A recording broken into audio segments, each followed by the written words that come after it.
is happening, you guys? Welcome back to the Let's Go Win podcast, where we are here to help you win from within. And we have an incredible guest that's going to help. I mean, she certainly won a lot. She is a 4-time Olympian, 2-time Olympic gold medalist, and she is absolutely awesome. You're going to love her.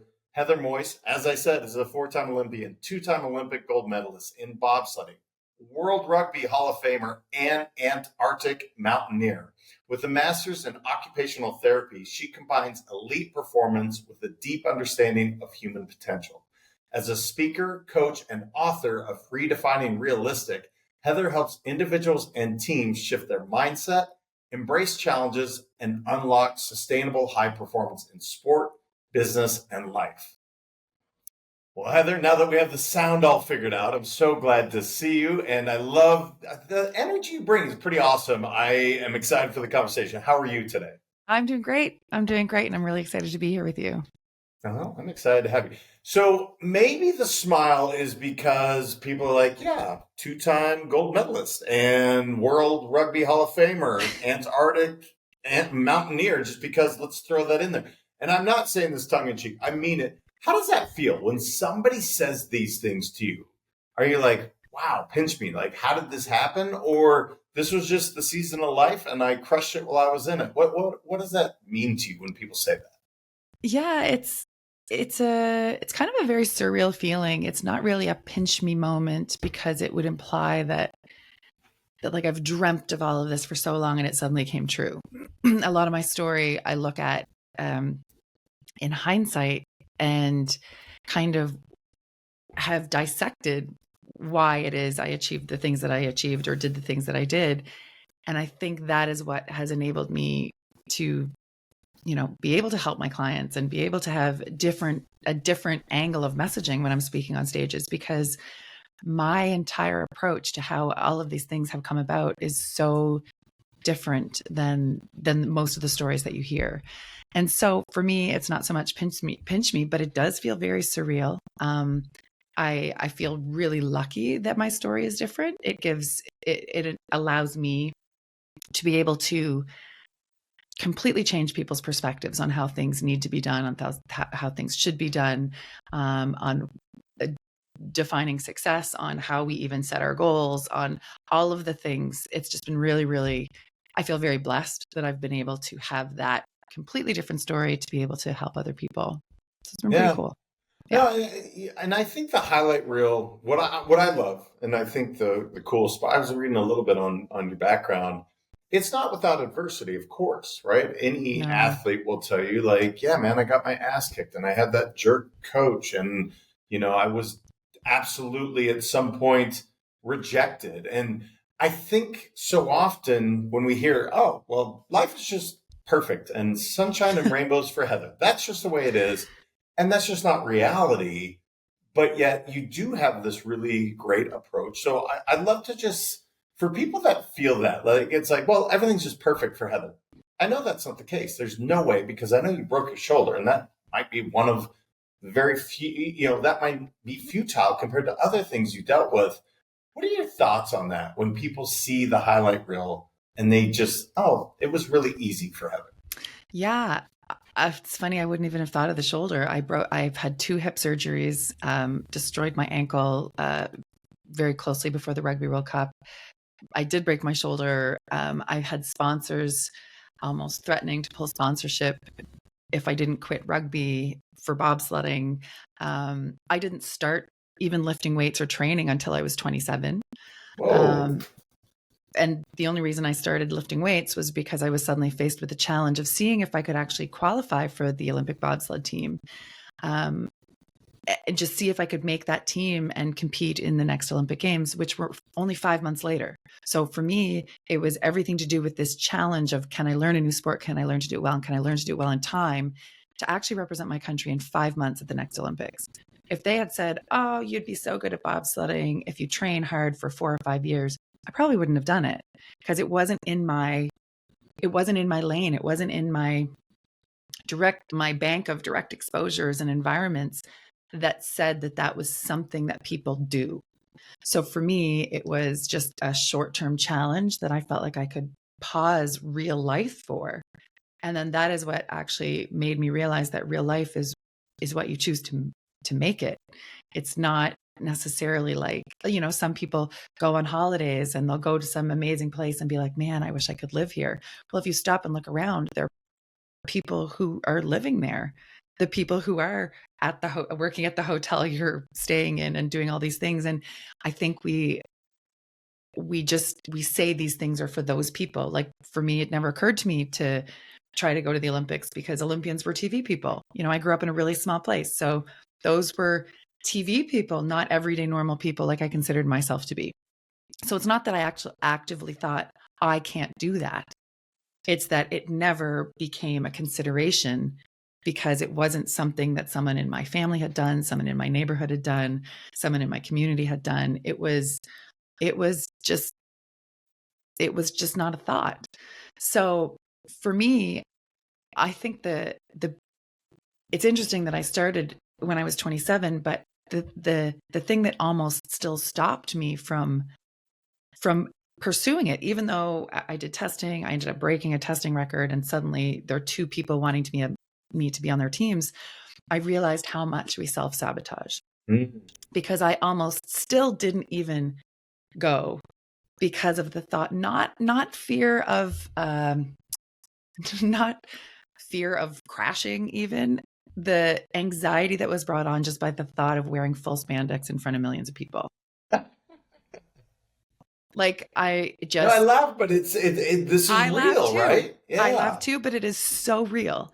And it is the things that we use as excuses or we pull, like excuses are absolutely everywhere. Like the gym was closed. So in my keynote, for example, I immediately right off the bat humanize myself. I try to humanize myself and basically show the people in the room that yes, I may have been on the top of a podium, but you need to take me off the pedestal because I'm exactly like I was exactly where you are. Your goal, the top of your podium might not be to be on top of the Olympic podium, but whatever you're facing, you're definitely selling yourself short. And what is holding you back and what is preventing you from sometimes even pursuing? Like we blame the excuses, but what is it that is really holding you back? And a lot of it's things that we're not even aware of. Assumptions, we assume way too many things on a daily basis. So we might not even apply for that promotion because we just assume we're not qualified enough. Well, what if nobody else even applied? Like we just have no idea. And we're stopping ourselves before we even get started. I got to dive in really quick if I can. Dive. I can talk forever. Two things that shock me. A, if you've seen this young lady, to start lifting at 27, she is in great shape, incredible shape. So that's pretty genetically blessed, or you put in a lot of hard work or both.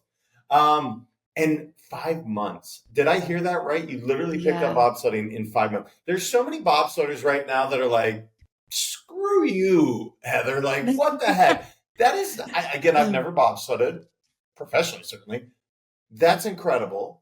And I think the third part that I love where you're going is, what if you never tried? And that's why I love the idea of having a growth mindset. Like, what is it in our environment that she is literally, maybe you're a prodigy of bobsled and you just never knew it until you got in that and said, you know what? Holy shit. This is like, it just makes sense to me. It's like a video game.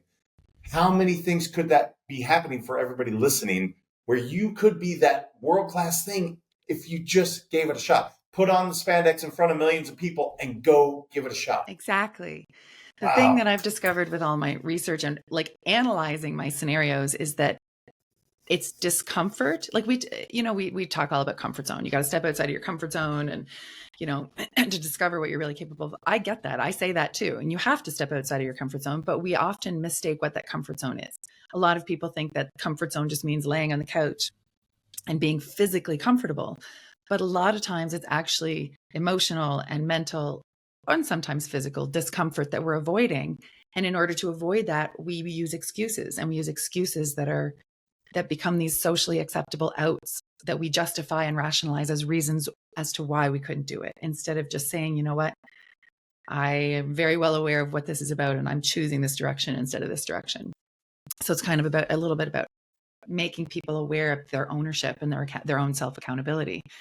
But you talk about me being in, great shape. Well, yes, when I hit 27 and I had an Olympic goal that was 5 months later, I started lifting weights. And when I say I never lifted weights before, like I literally did not know the difference between a dumbbell and a barbell. Like I asked why the same thing was on the program twice. And they're like, well, that says DB and that says BB. And I'm like, and like, I thought it was a typo. Like, I'm like, what? So that's where I was sitting at 27. And that might seem really absurd to a lot of people, especially when they're like in today's society, how we have gyms on every corner and how, the gyms are massive now in colleges and universities. And when I was growing up, CrossFit wasn't even a thing. Like gyms at universities and colleges were like kind of rooms that just the football players used. It wasn't a lifestyle thing. It was not on every corner with memberships and everyone's, it was. And I also grew up genetically very muscular in a time when being a girl with muscles was not necessarily what was on the front of magazines and what people were striving for. So I was actually very, very self-conscious about my muscles. I was just like, why would I ever go into a gym and either make these bigger or make people think that I actually want to look this way? Like I was very paranoid about that. And I still have my moments. I still have my day. That's still a battle. But for me, being so muscular and the idea of having to wear full spandex, already feeling self-conscious about what I look like was mortifying. That was like that was a legitimate reason for me to potentially not go to the Olympics. Like, in hindsight, can you even imagine? So the funny thing is I actually turned down the bobsled team 4 years earlier when they asked me if I would do it. And I said, no, not interested. And at the time, I had accepted an internship position to work in Trinidad and Tobago as a disability sports program officer. I'd always wanted to work in a developing country. So that was a 9-month internship. I ended up staying for 2.5 years before moving back to Canada to do my master's degree. And then exactly 4 years after that first recruiting attempt, that's when I ran into that recruiter again at my former track coach's retirement party. And he was just like, I can't believe you didn't do it. You're a lot older now, so I know it's going to be harder, but I still think you should try. And that's when I went to the testing camp just to get this guy off my back. And that's when I broke the record. And I was like, wait a second. I broke a record amongst all these athletes who have been training for years and who are supposed to be representing us at the next Olympics. And all of a sudden it was like, I wonder if I can do it. So I hadn't even seen a bobsled yet. I hadn't even been down a track yet. No idea if I was going to love the sport, but I fell in love with that challenge. So everything to do with that challenge, I fell in love with. But a phone call with my sister was right before I even made the decision, was all about whether I could actually get over myself. Like, could I actually, because my big worry was if I go on this team, they travel, like they're away all winter, like they're away in the fall, winter, and they all train together. So I'm not going to be able to get away with not lifting weight. Like, how am I going to get away with not lifting weights? And my sister's like, well, lift weights. And I was like, and she goes, Heather, you don't want to just miss out on making the Olympic team or just miss out on making whatever. And always look back and wonder if it was vanity that held you back from from that, like, do you always want to ask what if, or I wonder if I could have, or so that became this shift being like, okay, for like, this is actual discomfort for me. This is mental, emotional, and physical discomfort all wrapped into one. And I basically had to choose if I could embrace that, like the idea of embracing discomfort in order to just actually test and see how good I can be at something. So it was wild. It was, I mean, I joke about that. I talk about that in my keynotes and kind of say it as a joke, but there's so much truth behind that. And whatever someone else's, everyone has it. It might not be physical spandex that's holding them back, but there is something that's holding them back. And it's often, we think it's the fear of failure, but it's not. Failure is just, if we celebrated failure, there'd be no problem, but it's actually what we assume failure will bring. Yeah. What we assume is going to happen with failure. Yeah. Yeah, there's a lot to unpack there. And these conversations, like the one with your coach, I love what he said, because this happens to all of us, right? He said, I can't believe you didn't do it. Well, now that you're older, it's going to be that much harder. Now, Mm-hmm. just that statement alone, and again, I'm glad he pushed you to do it. And at the same time, starts planting subconsciously, this is going to be harder because Mm-hmm. this is what people do to us, guys. This is literally the insecurities that are put upon us. And I'm not saying I'm sure the coach meant it no harm. He meant to probably, Yeah. maybe it was to challenge, right? To say, you know what? I know the way Heather's mindset works. If I push her, say it's going to be hard because she's older, she's going to actually go do it. I actually think that he wasn't even a coach. He was a recruiter. Apparently, he used to do bobsledding years ago. And he basically, the first time when I turned him down or turned down the idea of doing bobsledding, he was just like, but Heather, like, I know who's in the program. You'd be in the Olympics. You'd be going to the Olympics next year. You'd be an Olympian. And it was interesting because that conversation makes me realize that whatever someone is passionate about and what they love, they cannot understand how nobody else feels the same way about it. Yes. Like, it's the same as being attracted to somebody. Like, what do you mean you don't find that person? That person is gorgeous. Like, what are you talking about? And it's just not that person's type or whatever. And it's the same thing with chocolate. Like, what do you mean you don't love chocolate? Like, people just lose their mind because they can't understand. But it's the same thing as people's goals and their dreams and their passions. Some people are like just so passionate about something and cannot understand why other people don't feel the same way about that certain thing. And I heard that in his voice. His goal had always been to go to the Olympics and could not understand how I could possibly give up that opportunity or that chance to go. And so that was the first conversation. So the second time when I ran into him, it was a combination of exasperation, frustration.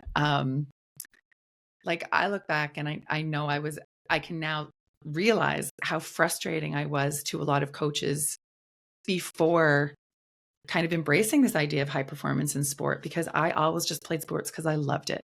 I was just like, oh, well, if I actually do extra work for it, then it'll turn it into a job, and I don't want to do that. So like, I just played because I loved it. Like, I made the national team without even knowing we had a national women's rugby team because it wasn't on TV. Like, how would I know? You know, I wasn't in a community where people were trying to escalate to the next level. I was just playing because I loved it. I got inducted into the World Rugby Hall of Fame without even knowing we have a World Rugby Hall of Fame. Like, how do you try to get to another level when you don't even know that other level exists? I was just playing because I loved it. So there are so many things in my story that it's interesting. Like, I'm a kick-ass auntie, but I am not a parent. But I get a lot of parenting questions from parents who have kids who are in sports. And it's interesting, the conversations that we have in reframing their mindset and their approach to how they are supporting, either supporting or supporting their kids in what their kids are doing. So it's wild. It's wild. I feel very lucky. And I feel very lucky that my story in high performance started at 27, because I came into that with a master's degree in occupational therapy, which is about achieving one's goals, different kinds of goals. I did mostly neuro rehab, but also because at that age, I was able to make more value-based decisions instead of just going with the flow and like falling into that trap of what that recruiter wanted, not trap, but like, you know, following into a stream of what society views as being success instead of something that actually interested me or aligned with my values, or, you know, different things like that. So it kind of was a little more, I had a little more power behind my choices. And that made the whole thing easier. Yeah, I'd like to dive into that a little more, because most people, not everyone listening, but a lot of people listening are parents. They have influence as aunties or uncles on this. You have a real humility about you for somebody that has accomplished some pretty radical things. And I immediately think, okay, that has to come from childhood. I'm guessing mom and dad, again, I'm from Montana, I'm from a smaller town. So I think I don't mean to project for you on me. I don't mean to project mine onto you, but you know, that was value, right? Don't talk about yourself, be humble. That was really something value. And one thing I heard you say is like, I did sport because I loved it. Now, in this uber competitive world of kids and sports, and parents that are literally living their life through their, I want to scream from mountaintops, please let your child do it for them, or you will absolutely burn them out and they will never go far. And yet, Heather, I know you've been around enough. You're an auntie. You're watching your nieces and nephews, whatever you have, playing, and you know the parents I'm talking about. If you could talk to them and you could say, God, just please let them be, let them have their own journey. I know you want what's best for them, but are you doing it for them? Are you doing it? What are your thoughts on that? Because I am very passionate about the subject. I don't talk about it often on the show, but since you went there, I mean, it's just, Let's we go got to there. talk about We it. can go Yes. anywhere. We can go anywhere. I think I would challenge parents to look at how they feel that they are supporting their kids and how that support might be interpreted by their kids. So support, I know all parents want the best for their kids. Some parents, all people are carrying stuff from their own childhood into it, whether they realize it or not. I mean, I just spoke with, I was just a guest kind of in a mastermind group the other day, and there was a man who asked me a question, and it was about his 21-year-old son. So it's not just always little kids. It's also about, older kids, all these different things. And I think that I am very lucky in that I can now look back and admit, after all of these things, I can now look back and admit that I was genetically or athletically gifted growing up. I can look at that now. When I was growing up, I didn't have to try at anything, and I tended to come out like on top, but I just was in a small place, so didn't really chalk it up to much.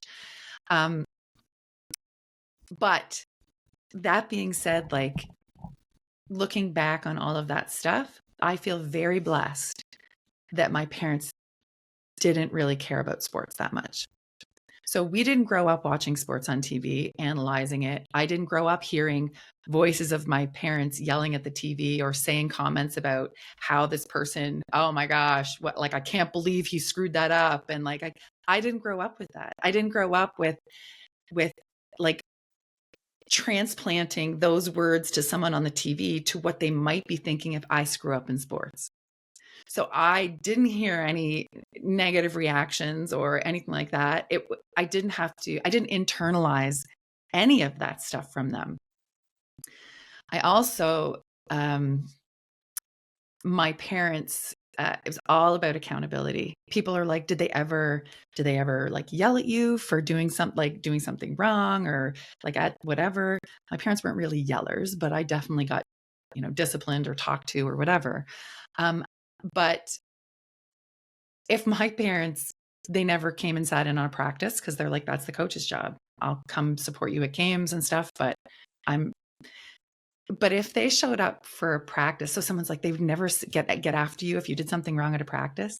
And I said, yeah, they would, but it would have nothing to do with, this is if they showed up in the parking lot and it was outside, like not basketball inside, but like rugby or soccer.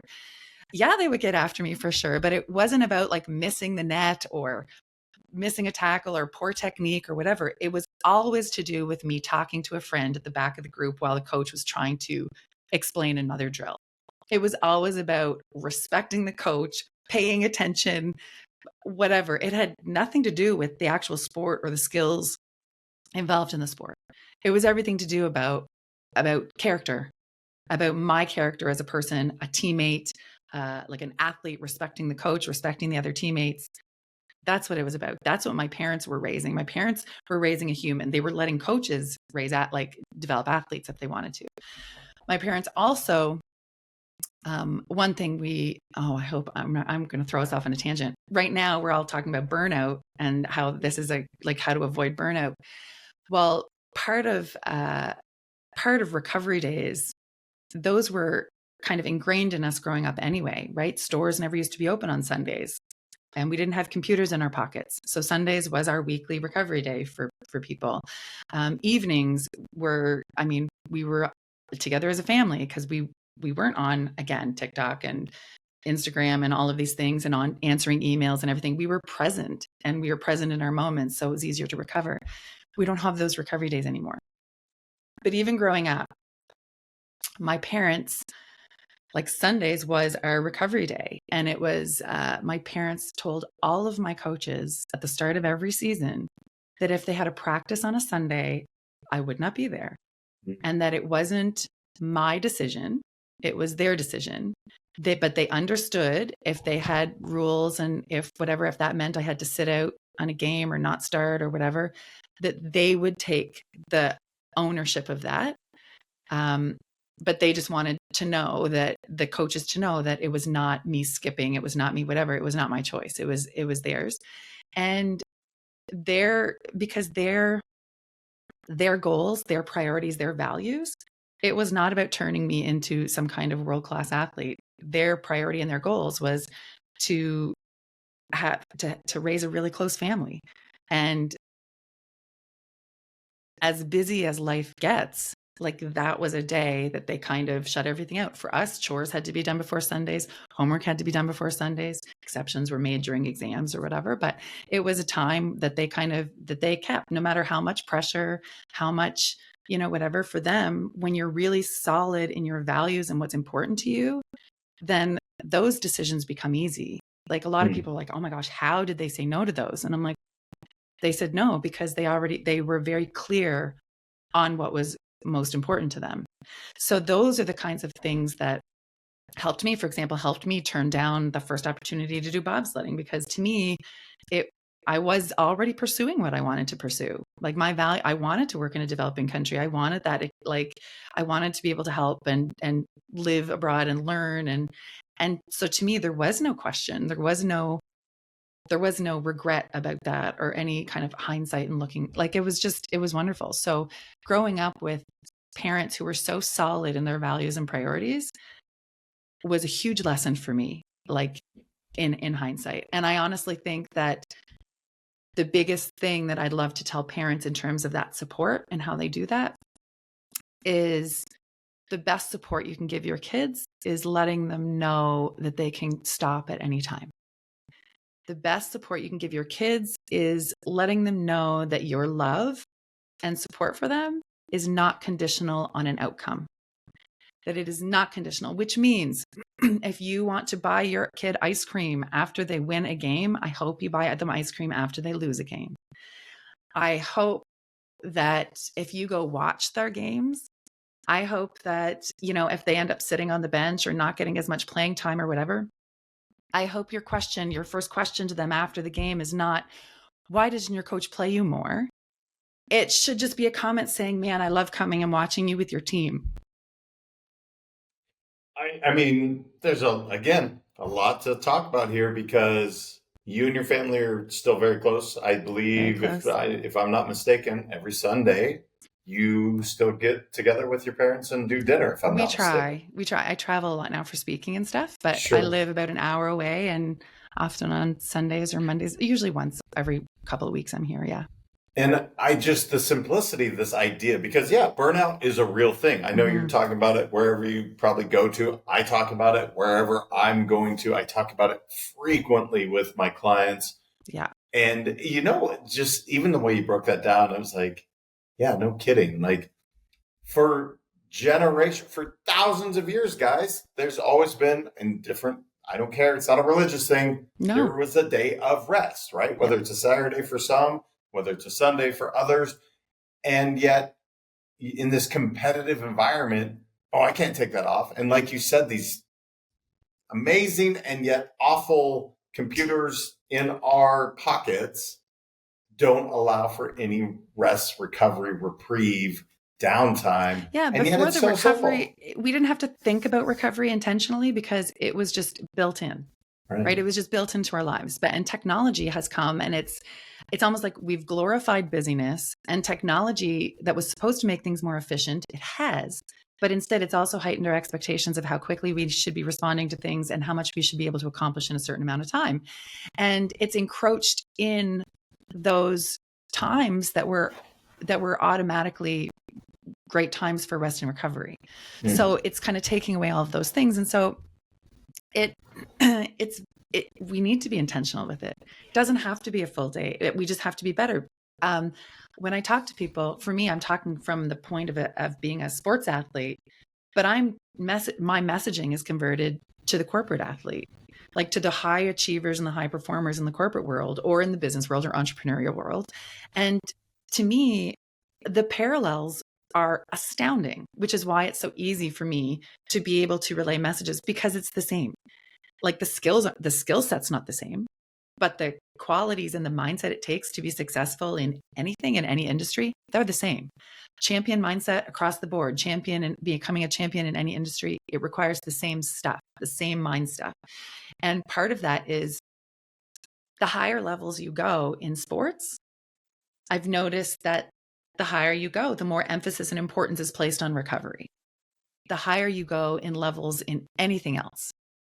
I don't notice that in any other industry. And so the more you want to get out of your body or your brain, like the more you're putting yourself through, even if you're an accountant, like whatever and you're just working your brain, the more recovery you need. It is what it is. And we're just not good as a society, as a whole, at recovering properly. We're using even the time that we have to doom scroll and to do whatever, which is not actually recovery. It's passive. Yeah. No, I'm going to throw myself on the sword. Last night, my son and I were watching football, and during commercials, instead of just chatting with my son, which we did, but I noticed when commercial comes on, I don't like commercials. I immediately pick up the phone, whether it's to play gin rummy, typically is my guilty pleasure, or to look at TikTok. But I have my son, my 16-year-old son that is going to be going off to college in 3 years. I have an opportunity, and I'm talking to everyone, including myself, take advantage of those times. The other thing that came up, as you just mentioned this, so my older son plays college tennis, and we were talking last night, and he went to recovery 3 times. Well, if you look at it, he's actually spending more time doing rest, cold plunge, cupping, all the things that you do for your body than he is on court. And as you're saying it, and even though I talk about these things, I'm sitting there on my phone doing that. It's just bananas to me. I know. God, that's good. That's really, really good. That's like my clients generally tend to be extremely high achievers and very successful, outwardly society successful people. But there's a difference between being outwardly successful and actually feeling successful. And that's when things are disjointed, where they've put so much time and energy in their business and they're very highly regarded, but there's a piece that's missing and they don't have that balance, and they're just stretched too thin. For sometimes it is about restructuring those boundaries around technology. For some, it's boundaries around people. For some, it's all about management of your energy and management of the activities you're doing. Burnout is not caused by working long hours. That is completely not true. If you are working long hours in a job that actually fills your bucket, that you are loving, then you will not get burnt out from that. If you are working long hours in a job that drains you with people who drain you, yes, it is. But if you have a job and you're doing a job and it's hard work and it's not necessarily filling your bucket, your breaks, your lunch breaks, your morning breaks, your evening breaks, those can't just be about scrolling and about whatever. Those have to be intentional about doing the things that actually fill your bucket back up and replenish you. Recovery is not passive. Recovery is active. Recovery is an active activity. Like you have to, what fills your, like what helps you? Is it gardening? Is it, I don't know, scrolling through old comic books? Is it like, who knows, whatever your thing is. But that's, people need to actively and intentionally figure out and do what those things are, instead of just passively wasting the moments that could actually help to recharge you. I think we're just blaming the wrong things. Well, I see why you do well on stage, and here's why. I have my keynote literally on Thursday, and the first ABCs is the keynote I'm giving. A is alignment, and I say the words, but literally you want to talk about filling my bucket right now? I'm like, let's go. Like, yes, we need to be aligned, guys. We need to be present. I mean, I'm like, yes. And I hear I've given this speech, and I know when I'll get on stage, I'll have this energy. But you just did that for me, where it's like, dude, yes, like be intentional. Be very, very intentional about what you're doing. Make sure it's in alignment and really fills you up. It's simple and yet profound. I want to ask you a couple things, but I feel like we could just talk on all sorts of things. Um, the Antarctic mountaineer thing, was that just, hey man, why not? And I don't want to spend everything on sports because I haven't even talked about the book, Redefining Realistic. But I have to know, like, all right, I'm just going to go down to Antarctica. I'm going to be a mountaineer because why the hell not? Yeah, I don't consider myself a mountaineer. We can take that title off. I am not a mountaineer. I just happened to climb the highest mountain in Antarctica, a one-off. Yeah. That, again, these are these thoughts and self-sabotaging things I'm going to talk about. So when I'm working with clients and when I'm talking on stage, I refer to I kind of created this podium process that basically just shows the phases that everyone goes through, whether they realize it or not, when they're reaching the top of their podium, when they're achieving success. But I did it in the form of a triangle because like it goes dream, plan, pursue, perform. And so everyone pretty much has a dream. Everyone has a dream or a vision of what they want to accomplish. But not everybody moves to the planning phase. And I'm not even talking about something formal, like formal plan strategic, but nobody even moves up to intentionally thinking about how they would do that. They just shove these dreams or these things to the back of their brain for whatever self-sabotaging reason, whether it's a self-limiting belief, an assumption, a fear, like a fear of the judgment of other people, whatever that is. And so there's a gap. So something is preventing them from moving to that planning phase. And then again, some people have the most perfect plans and strategies, you know, those people. And sometimes we blame perfectionism, but they've got that mapped out, but they just have not gone to the pursue phase. They have not started pursuing it. They've got a wicked plan, but whatever it is holding them back. And maybe that's because the planning, the whole strategy, they've kept it to themselves, and it's about doing something that's maybe not normal in their community, or doing something that's often the fear of the judgment of other people, fear of failure. What are people going to think? What are people going to think even if I succeed, or even at the thought of trying something new? So that's what stops them from pursuing. And the people that go up into the pursuing, that's when we run into the external obstacles, the things that we also blame externally, for like the gym being closed, so I can't do a workout. Well, I did a whole upper body workout in the playground, like up the road. So not the same, but I still did something. Like these different things that we blame. So the external obstacles is what we revert to for our excuses. So I kind of worked through this whole thing, but I don't even remember what your question was, JM. I don't know. It doesn't matter. I love where you're going. The mountain. The mountain. Yes, this is what I'm talking about, self-sabotage. Got it. I dialed it back. Okay, so I got a random call. Sorry. I got a random call from this man who was at a sponsorship dinner. It was a Rugby Canada fundraiser dinner, at a private kind of exclusive golf club place. Anyway, and I was there kind of to chat, and I was there kind of as the rugby player, and then there was a musical performer who was there, and we were there just to chat and whatever. Anyway, hoping that this is for these big sponsors. And anyway, a year and a half later, this gentleman called me. He said he got my contact information from Rugby Canada. And he said, we met a year and a half ago.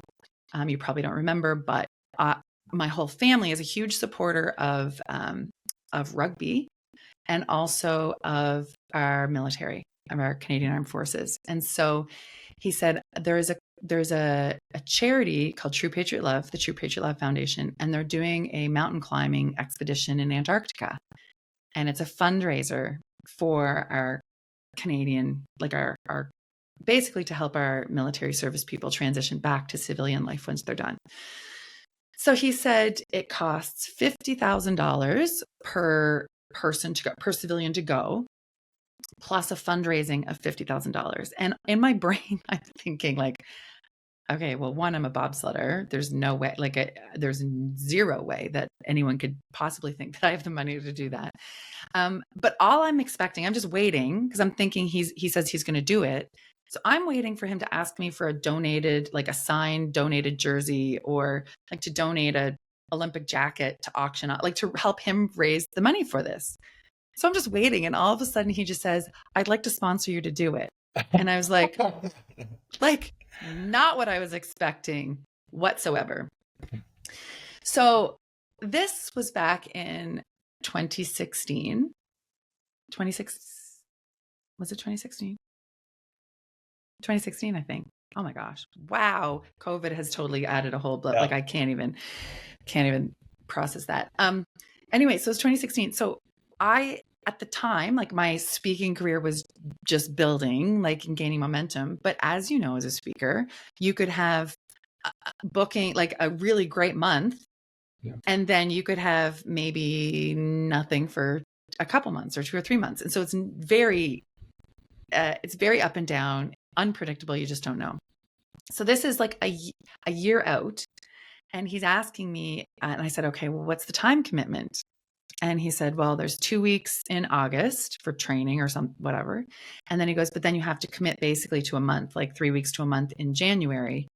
Because based on weather, it will depend on how long the climb is, how not the climb is, and everything like that. And I said, oh, okay, well, I have to, can I call you back? I've got to think about it. Like that could be my entire income for like a few months, right? Like if I commit to this and I have to pass up a few events, then I'm like, oh my gosh, I don't know if I can financially swing this. So I got off the phone and I immediately felt ashamed of myself. I immediately felt, there is no other word except ashamed. All I could think about was the fact that these men and these service people were putting their lives on the line so that I could do something, so that I could live a life where I get to choose what I want to do. And here I was worried about missing a possible event or two. And I called him back right away. And I said, whatever it is, doesn't matter the commitment. I said, I apologize for even needing to take, I just felt mortified that I needed to think about that and not give back to the people who are allowing me to live a life that I like. And so that's how it happened. Like I had to, the training in the summer in August took us to the ice fields in Alberta. So we had to learn how to like be on rope lines with other people and how to use the ice axe, like when climbing, and how to get out of a crevasse if you fall in a crevasse, and with your team, and how you like all the safety stuff, and how you walk in crampons on the bottoms of these big like moon boot things that you're wearing. Like it was wild. Like it was crazy. The funny thing they don't tell you is that there's no bathroom in Antarctica. Like they don't really walk you through that until you're kind of so far in it that you really don't have a choice. But it was incredible. Like it was, and a lot of people were really emotional after the climb, and a lot of them, I think it was a lot of corporate people, obviously, who could afford to do this and were going, but very goal driven and ambitious people, and really heart-centered people, really attached to this charity and doing this physical feat that was pretty incredible. So a lot were emotional because of what they were physically able to accomplish. And I got to the bottom and wasn't emotional about the physical climb. But then one of the soldiers came up and gave me a big hug. I mean, gave me a big hug and just thanked me profusely for doing this, because the reason they asked me to come was, part of it was for exposure and part of it was bringing more attention. A lot of it was to raise awareness for post-traumatic stress injuries, and all this. There were 8 soldiers who came on the truck with us, and all kind of having suffered and still continuing to suffer a little bit along that spectrum of PTSI. And it was, and I'm just like, thank you. And I started bawling. Like I was physically exhausted, and I'm like, you're thanking me. I said, for what? And he goes, for just being such a good representing our country, and for, and I'm like, I'm sorry, what? Like you represent our country. Like you're saving our country. I was so overcome by by that he was like, oh my God, Moyse, like what? And I just kept my goggles on my eyes were puffed. I'm just gonna keep my goggles on for the next like 3 hours. It was pretty profound. So it wasn't as magnificent as climbing the mountain was. And as physically, like it was very physically and mentally demanding. But the biggest takeaway was the people. Like I'm still very close with not everybody who was on that trek, but definitely a handful. There's one man who was on the trek. They're my second family. Like I stay with them in Toronto. He and his wife and his kids. I'm there every time I'm in Toronto. We went to, one of the soldiers got married, and we were all, like a bunch of us were all invited to his wedding up at the base. We all went to the military base and went to the wedding, and it was just a pretty profound experience for me all I around. mean, it sounds incredible, even to catch yourself, right? To be like, my perspective is off, or, you know, I'm missing an incredible opportunity. Imagine you didn't go on the trip. Now you don't have these contacts that probably yielded far more business than it would not have. And this is life, right? Like I know you have but opportunities. one of the things I talk about is like, why would I go on this mountain climb? I hate the cold. I mean, I know I'm a bobsledder, but it's probably why I run so fast to get back inside. But I hate, like, I really struggle with the cold, and I'm a sprinter. Like I do not like walking for hours on end. And like we're talking hours. Like the summit day was 11 hours. Yeah. And so I'm like, I don't like walking. I don't like the cold. And you want me to do what? Like, and I might also have to miss a whole month of like And no potential speaking. for God's I'm like, sakes. yeah, they didn't even tell me that part. But I'm just thinking of all the things, all the discomforts, right?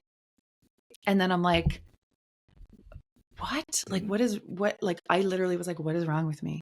Like, I felt so shamed. And then the fact that I'm like, okay, it's going to be cold. There's going to be walking, like hours and hours of endless walking. And I was just like, well, at least I'll just be able to look around for penguins. Like I'll distract myself. And then they're like, Heather, there are no penguins there. Like you're going to interior, like you're not on the end. And I'm like, great. Now there aren't even any penguins that I'll be able to look for. So it was, but again, another example of stepping outside of my comfort zone to embrace an opportunity, to embrace a challenge that you don't know what's going to come out of that. You'll have stories you'll have stories, and it was pretty remarkable. So there are a lot of things. Good. Guys, catch yourselves, please. Catch yourselves. Self-sabotage. Yes. Yeah. I'm looking at, it's already been 47 minutes. I can't believe it. I want you to take a minute, whatever you want to leave with. I didn't know enough to ask you whatever the thing was, and give us that. It's been gold throughout. And then also where my audience can connect with you. You're awesome. I want to hang out with you. So I'm sure my audience does too.